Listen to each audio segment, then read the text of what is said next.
Hello. Today I'm going to answer a question about how can NLP help me have a better relationship with money? Let's do it.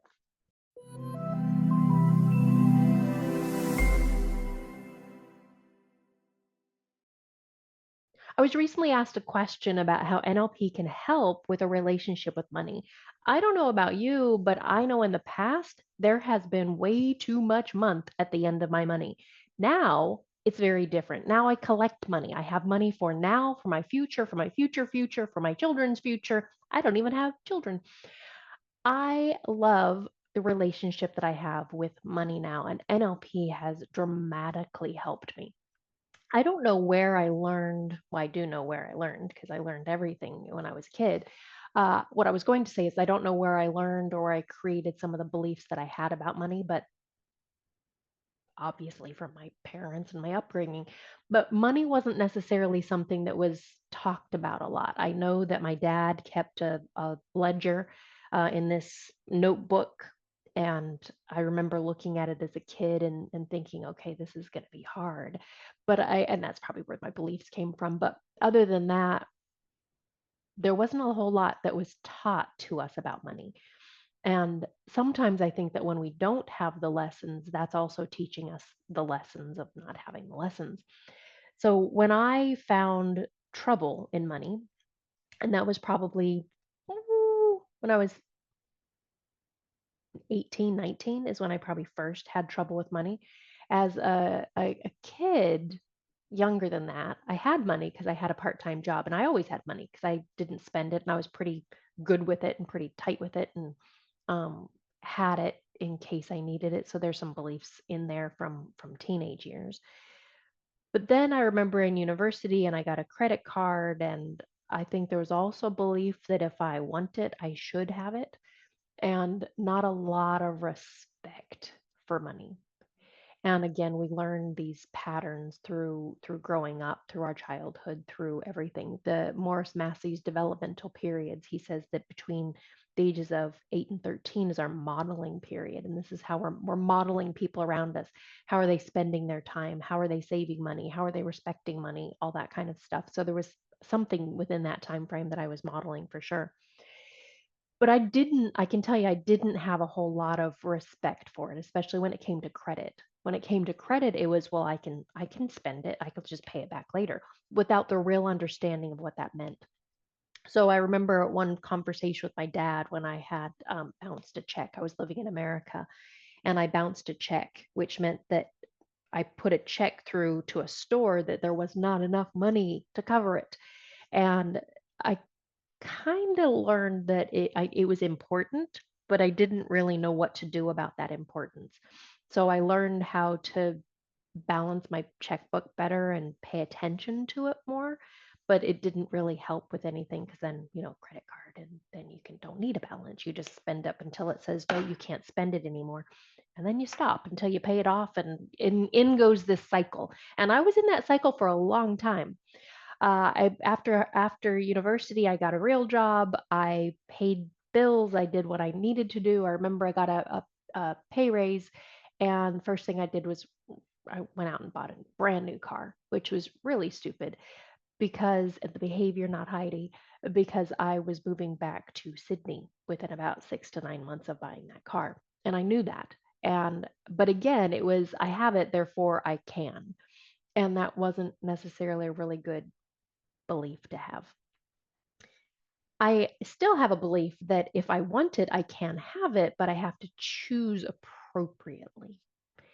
And then I moved back to Australia, did what I was doing, worked here, bought stuff, was a little bit more focused on not doing that same behavior again in a new place. But over time, I did the same behavior in a new place because with our behaviors come our attitudes, our capabilities, our beliefs, our values, and the identity that we bring in with it. And the identity we bring in with money is an interesting one. When we have an identity of lack and limitation, then it cycles down into our values and beliefs and impacts our lives in different ways. Hello, Frankie. And so it's always interesting to when I'm working with somebody on money to figure out who are they with the level of money they have versus the level of money they spend. So I was doing okay for the most part. I was in probably a little bit of debt, but not much. I was doing okay. I had a good paying job, all that kind of fun stuff. Then I started my own company, and all went to hell in a handbasket, they said, because for a long time I pretty much lived on credit cards and uh, debt and personal loans and stuff like that, which is how I started my business. I think that if I could do it over, I would do it differently. Now that I have a different relationship with money, I would probably have gotten a better part-time job. I did get a part-time job, which is a whole nother story on its own. But I would have probably gotten a better part-time job and started my business at the same time as doing that. So juggled a little bit more. And I probably still would be in the same space now.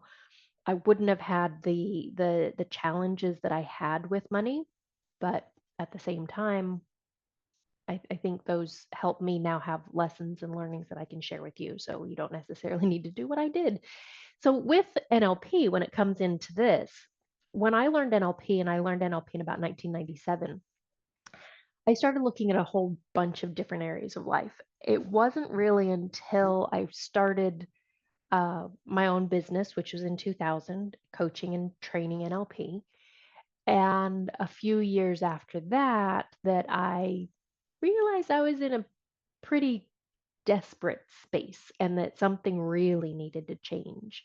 And so I started to use my NLP tools.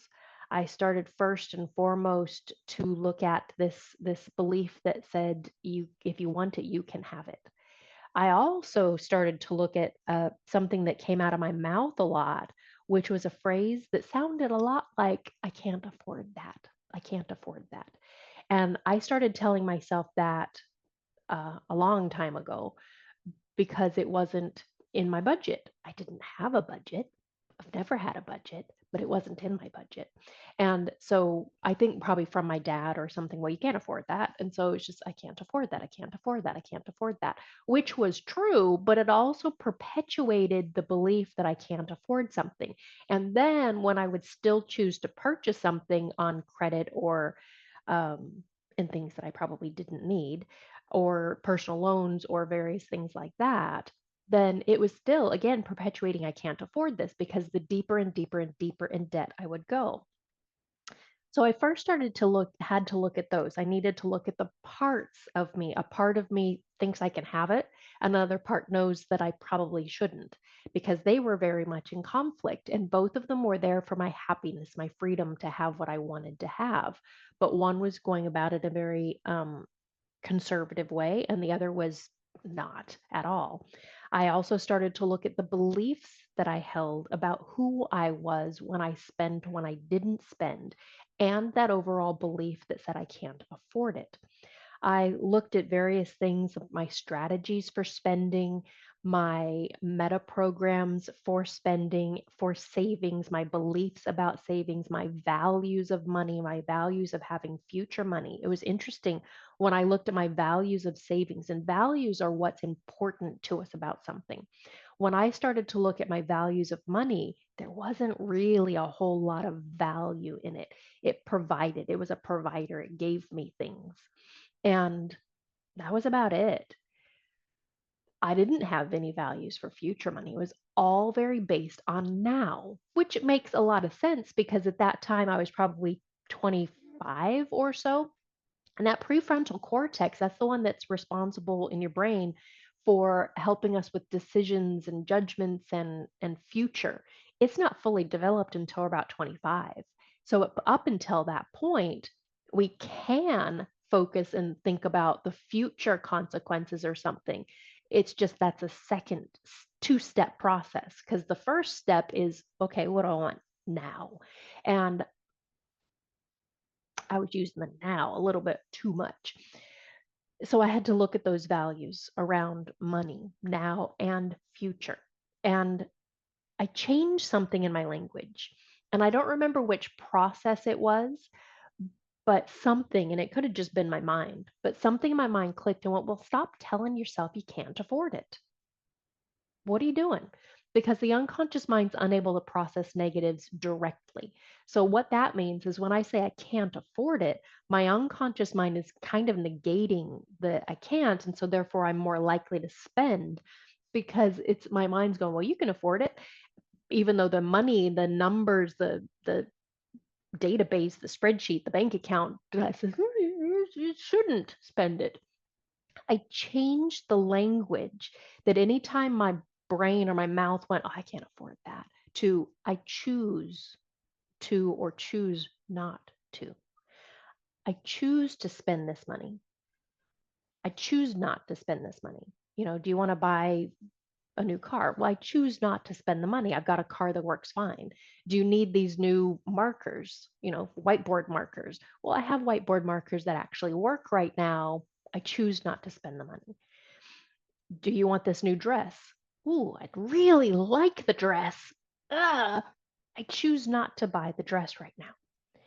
And so I would choose to when it was important, when it was necessary, when it was needed. And I use that modal operator of necessity.